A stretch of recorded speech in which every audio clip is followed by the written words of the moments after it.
बहुत ही कम खर्चे में बना हुआ ये मिल्क केक की रेसिपी आपको बहुत पसंद आने वाली है दोस्तों, क्योंकि इसे हमने बहुत ही कम खर्चे में बनाया है। और इसकी ख़ास बात ये है कि इसको हमने रोटियों से बनाया है और जैसा आप देख पा रहे होंगे इसका टेक्सचर बहुत ही दानेदार रसीला सा है। और जब इसे आप बनाकर घर में खाएंगे ना, तो कोई भी इस मिल्क केक को पहचान नहीं पाएगा कि इसे आपने किस चीज़ से बनाया है, दूध से बनाया है या रोटियों से बनाया है। काफ़ी टेस्टी होने के साथ और ये एक स्वास्थ्य पर्पज से भी आप देखेंगे इसको तो पाचन को बेहतर बनाती है। वैसे भी रोटियां जो रात की बची हुई रोटियां होती हैं और जो इम्यून सिस्टम होता है उसको भी बेहतर करती हैं। तो बची हुई रोटियां दरअसल होता क्या है ना, रात भर में काफ़ी मात्रा में इसमें प्रीबायोटिक्स बन जाते हैं, जो रात की रोटियों में जो शरीर के इम्यून सिस्टम के लिए बहुत ही आवश्यक। तो इस मिल्क केक को बनाने के लिए आइए मैं आपको बता देती हूँ कि हमें किन किन चीज़ों की आवश्यकता होगी। तो इसके लिए मैंने ले लिया 4 रोटियाँ और ये रोटियाँ मैंने रात में ही बचा कर रख ली थी।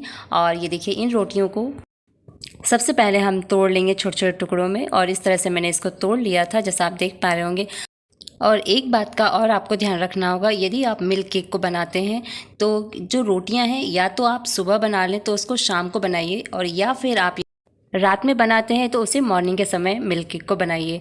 ताज़ी रोटियों से कभी मिल्क केक नहीं बन पाएगा, क्योंकि उसमें फिर गुठलियाँ बन जाएंगी और वो दानेदार नहीं बन पाएगा। तो ये देखिए, इस तरह से मैंने इसको मिक्सर ग्राइंडर में रख लिया है और अब इसको हम ग्राइंड कर लेंगे और इसको दरदरा सा हमें पीस लेना है।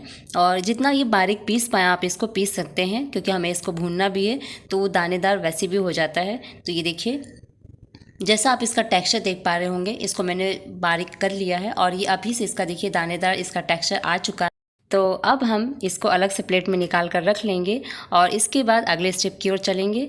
तो मैंने गैस पर ही लोहे की कढ़ाई को रख दिया था। यदि आपके पास नॉन स्टिक हो तो आप उसमें भी भून सकते हैं।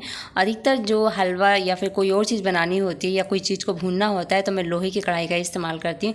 इसमें चीज़ें जो भी है, जैसे भूनने वाली चीज़ें बहुत अच्छे से भुन भी जाती हैं, जलती नहीं हैं। और ये देखिए, मैंने इसमें घी डाल दिया है। घी मैंने 1 चम्मच डाला था, इससे ज़्यादा हमें घी नहीं लेना है। और उसके बाद इसको मैंने इसमें डाल दिया था और 2 से 3 मिनट तक इसको अच्छे से भून लेना है, क्योंकि रोटियां मैंने 4 ही ली हैं, यानी कम मात्रा में ली हैं। यदि ज़्यादा मात्रा में रोटियां होंगी तो आपको भूनने के लिए 5 से 7 मिनट तक भूनना होगा। तो ये जैसा आप देख पा रहे होंगे, इसका कलर भी बहुत बदल चुका है और इस तरह से इसका कलर आ गया है। तो मैंने 1 से 2 मिनट तक भूना था। थोड़ा सा मुझे लग रहा था कि कलर और चाहिए, तो मैंने इसको थोड़ा सा बढ़ा दिया था, यानी कि 2 से 3 मिनट तक इसको भून लिया था। अब ज़्यादा टाइम नहीं लगता है इस मिल्क केक को बनाने के लिए, आप फटाफट इसे बना सकते हैं। और ये देखिए, इस तरह से हम इसको अलग से प्लेट में रख लेंगे। थोड़ा सा ये ठंडा हो जाएगा, उसके बाद हम अगली प्रोसेस की ओर बढ़ेंगे। तो ये देखिए, अब इसको प्लेट में निकाल कर इसको हम थोड़ा सा ठंडा होने देंगे। बहुत ज़्यादा इसको ठंडा भी नहीं करना है, नहीं तो क्या होगा ना कि रोटियां कड़क हो जाएंगी, क्योंकि हम रोटियों से बना रहे हैं और जब ये रोटियां गर्म होती हैं तो सॉफ्ट होती हैं। तो अब देखिए, मैंने शुगर ले ली है और इससे हम बनाएंगे कैरमल। कैरमल से होता क्या है ना, कलर बहुत प्यारा सा आ जाता है और एक अलग सा टेस्ट भी मिलता है। तो मैंने 4 रोटियों में 1 कटोरी चीनी का इस्तेमाल किया था, जिसमें कैरमल बनाने के लिए मैंने 2 चम्मच चीनी का इस्तेमाल किया है। और ये देखिए, गैस की फ्लेम को हाई टू स्लो करके उसके बाद हमें धीरे धीरे इस तरह से चला लेना है और इसको चलाते रहना। और यदि चलाना आप बंद कर देंगे तो ये नीचे से जलने लगेगी चीनी और उसका स्वाद जो है ना, बिल्कुल पूरी तरह से चेंज हो जाएगा। तो ऐसा हमें नहीं करना है, इसको धीरे धीरे आपको 1 से 2 मिनट तक इस तरह से मिला लेना है, ताकि चीनी अच्छे से मेल्ट हो जाए। और उसके बाद मैंने इसमें 1 कटोरी दूध का इस्तेमाल किया था। ये देखिए, जैसा आप देख पा रहे होंगे। और दूध को चलाने के बाद इसको हमें धीरे धीरे इस तरह से दूध को भी चलाते रहना है। जो चीनी है, आपको लगेगा उसमें गुठलियाँ पड़ गई, लेकिन जैसे जैसे दूध गर्म होगा चीनी इसमें मेल्ट हो जाएगी। जो कैरमल हमने बनाया था वो इस तरह से मेल्ट हो जाएगा, इसका कलर इस तरह से चेंज हो जाएगा दूध का। तो जैसा आप देख पा रहे होंगे, और जब दूध थोड़ा थोड़ा गाढ़ा होने लगेगा तब हम इसमें डालेंगे, इन रोटियों को डाल देंगे। और एक चीज़ मैंने आपको नहीं बताई, मैं भूल गई थी, इसमें मैंने नींबू भी निचोड़ा था। नींबू को हम इसलिए निचोड़ते हैं इसमें, क्योंकि जो दूध होता है ना, दूध में एक दाना सा उठता है जो दानेदार, जो मिल्क केक आपने देखा होगा कि दानेदार ही होता है। और हमें इसको दूध को फाड़ना नहीं है, उसमें थोड़ा थोड़ा करके इसमें नींबू का रस डालना है, ताकि वो अच्छे से, मतलब उसका जो दाना होता है ना, दानेदार हो जाए दूध केवल। उसको फाड़ना बिल्कुल नहीं है, पनीर जैसा बिल्कुल नहीं करना है, बिल्कुल दानेदार होना चाहिए। और इस तरह से उसके बाद धीरे धीरे इसको गाढ़ा होने देना है और उसके बाद हम इन रोटियों को डालकर इस तरह से चला लेंगे। और ये देखिए, जो बची हुई चीनी थी उसको मैंने ऊपर से डाल दिया था। और चीनी ऊपर से डालने से क्या होता है ना, कि जो मिल्क केक होता है वो उसमें शाइनी आ जाती है, मतलब शाइनिंग आ जाती है। और ये देखिए, इस तरह से 1 से 2 मिनट तक इस तरह से अच्छे से मिक्स कर लेना है चीनी को। और अब रोटियां उस टेक्सचर पे आ चुकी हैं जहाँ पर हम इस मिल्क केक को जमा देंगे। जमाने का मतलब है इसको अच्छे से मतलब रख कर इसको काट लेंगे। तो इसके लिए मैंने एक प्लेट ले ली है और प्लेट के ऊपर मैंने एल्युमिनियम फाइल को रख लिया है। आपके पास बटर पेपर हो तो आप उसका भी इस्तेमाल कर सकते हैं।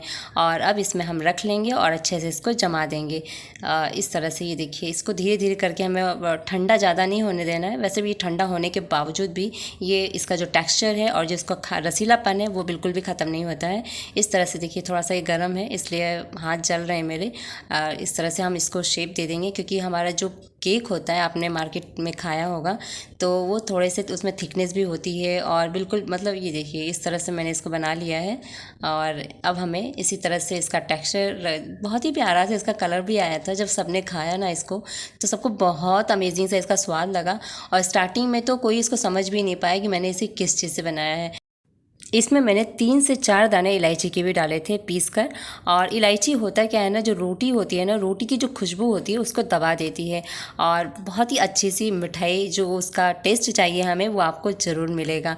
तो आप यदि इलायची के दाने नहीं डालना चाहते हो तो इसमें आप नारियल का बूरा भी डाल सकते हैं, वो भी एक अलग सा टेस्ट उसका आता है। और अब हम इसको काट लेंगे। इसको थोड़ा सा मैंने ठंडा कर लिया था ताकि काटने में कोई दिक्कत ना हो।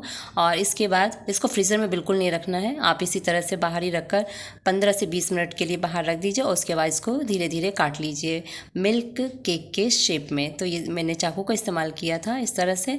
और देखिए, एक एक पीस को मैंने इस तरह से काट लिया था। तो इसका जो आप टेक्सचर देख पा रहे होंगे, इसका कलर देख पा रहे होंगे, बिल्कुल मार्केट वाली आपको लग रही होगी ना, तो आपको भी मन करेगा देखते ही से इसे बनाने का। तो एक बार इस मिठाई को आप अपने घर में ज़रूर ट्राई कीजिएगा।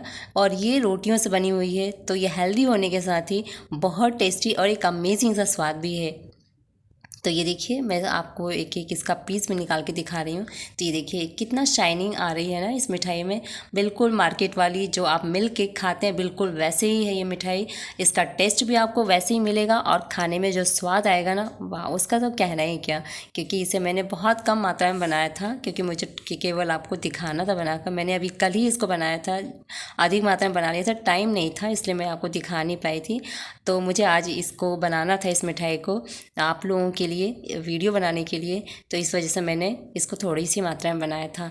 तो ये मिठाई मिल्क केक की आपको कैसी लगी कमेंट करके ज़रूर बताइएगा। और प्लीज़ प्लीज़ मेरे चैनल को लाइक, सब्सक्राइब, शेयर